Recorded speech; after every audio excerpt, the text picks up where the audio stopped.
যেখানে আমাদের সকাল গুগল, ফেসবুক, হোয়াটসঅ্যাপ আর ইউটিউব দিয়ে শুরু হয়, সেখানে চীনারা ব্যবহার করে তাদের নিজস্ব বিকল্প। আর সেই বিকল্পগুলো অনেক সময় আন্তর্জাতিক অ্যাপের চেয়েও বেশি শক্তিশালী হয়।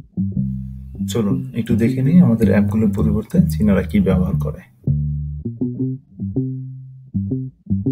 আমাদের গুগল, ইউটিউবের পরিবর্তে চীনারা বাইডু, ইউকো এই অ্যাপগুলো ব্যবহার করে। সার্চ ইঞ্জিন থেকে শুরু করে ভিডিও স্ট্রিমিং, চীনের ভিতরের তথ্য এই প্ল্যাটফর্মগুলোতে রাজত্ব করে। বাইরের পৃথিবীর আলো এখানে প্রবেশাধিকার পায় না। ফেসবুক, হোয়াটসঅ্যাপের পরিবর্তে চীনারা ইউজ করে উইচ্যাট। এটা একটা super app. Messaging, payment, taxi booking সব এক ক্লিকে। উইচ্যাট শুধু অ্যাপ নয়, এটা ওদের ডিজিটাল আইডেন্টিটি। আমাদের ফেসবুক বা হোয়াটসঅ্যাপের সব কাজ এই অ্যাপ একাই সামলায়। আর অ্যামাজনের পরিবর্তে ওরা ইউজ করে আলিবাবা। ই কমার্সে ওদের আধিপত্য এতটাই বেশি যে অ্যামাজনকে পাত্তাই দিতে হয় না। চায়নাতে অনলাইন শপিং মানে আলিবাবা সাম্রাজ্য।